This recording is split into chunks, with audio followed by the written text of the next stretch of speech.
Come on నీలవేణి.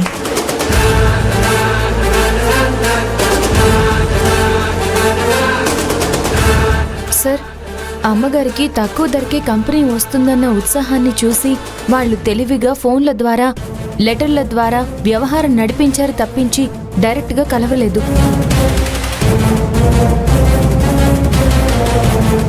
ఆక్షన్కి plan చేసినట్టు buildup ఇచ్చారు.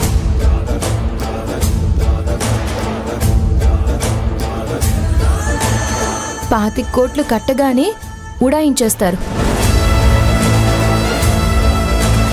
25,000 కూడా సంపాదించుకోలేని వాళ్ళు కంపెనీకి ఓనర్లు అనేసి ఎలా నమ్ముతాం?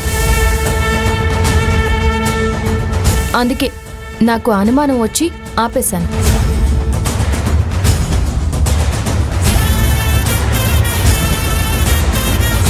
శభాష్, చాలా మంచి పని చేశావమ్మా.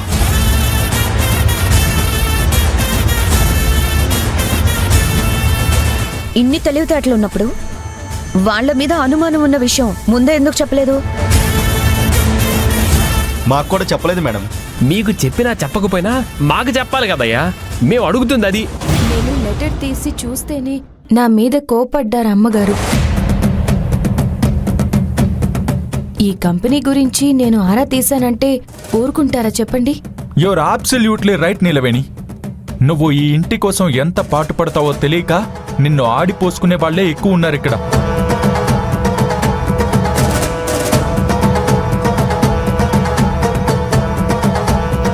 నువ్వు చేసేది మంచి అని చెప్పినా వినిపించుకోరు.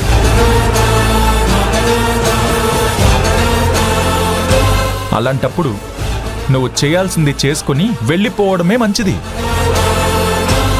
ఎవ్వరికీ సంజాయిషి చెప్పాల్సిన అవసరం లేదు. అంటే ఇప్పుడు అత్తయ్యకి ఇన్సల్ట్ అయినట్టే కదా? ఎలా ఎలా అంటారేంటి నాన్న? ఇంత బాగా రెడీ అయి అమ్మ ఆక్షన్కి వెళ్ళలేదంటే నలుగురు ఏమనుకుంటారు?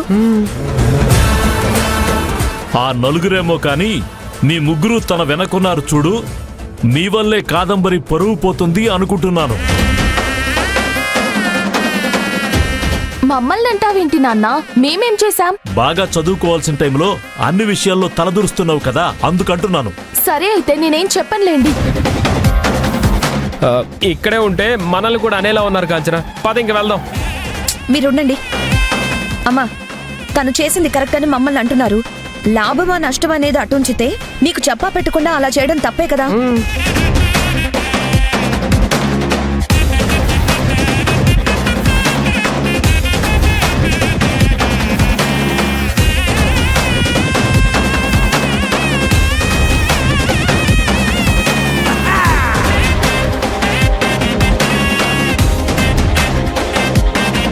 అదేంటి అత్తయ్య గారు ఏం మాట్లాడకుండా వెళ్ళిపోతున్నారు? మాటలు లేవు బావా. ఇప్పుడు కూడా నీలవేణిని తప్పు పడితే బయట నుంచి వచ్చిన వాళ్ల దృష్టిలో కూడా తక్కువైపోతుంది.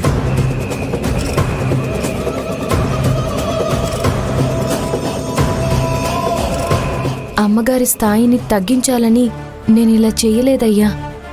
నాకు తెలుసమ్మా, నువ్వు 25 కోట్లు సేవ్ చేశావు.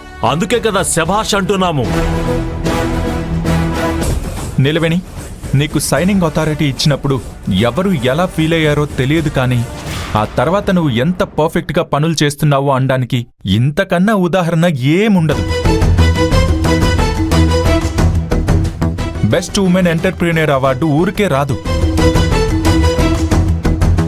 అవునమ్మా, కంపెనీలు నడిపించే ఆడవాళ్లు చాలా మంది ఉన్నారు. కానీ నీకే అవార్డు వచ్చిందంటే దాన్ని బట్టి అర్థం చేసుకోవచ్చు నీకెంత టాలెంట్ ఉందో.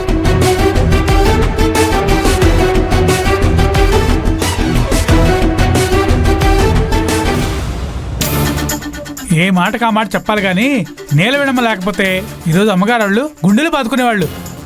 నీ మాటలు వింటే నిన్ను బాధేలా ఉన్నారు. ఏం మాట్లాడకుండా పని చూసుకుంటే మంచిది. నేనేమైనా తప్పుగా మాట్లాడానా? అమ్మగారు వాళ్ళు పప్పులో కాలు పెట్టకుండా నీలవేణి అడ్డుపడిందని గొప్పగా చెప్పడం నీకు నచ్చట్లేదే? ఎంత చేస్తే ఏముందిలే, తనని ఇంటి కోడలుగా చూసుకుంటున్నారా ఏంటి?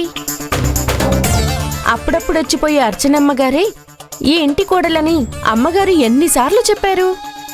వాళ్ళు చెప్పడం మనం వినడం చాలా రోజుల నుంచి చూస్తూనే ఉన్నాం కదా.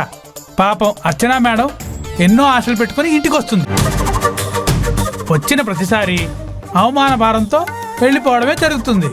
ఇక ఈ ఇంటి కోడలు అయ్యేది ఎప్పుడు? నీలవేణమ్మ మెళ్ళలో ఆ దేవుడు వేయించిన ముడిని ఎవరు ఇప్పగలరు? ఏంటన్నా రేణుకకి ఏదో కథ చెప్తున్నట్టున్నావు? చాలా శ్రద్ధగా వింటుంది. నా మాట ఎప్పుడు వినిందమ్మా? నేను ఎడ్డేమంటే తెడ్డేమంటుంది.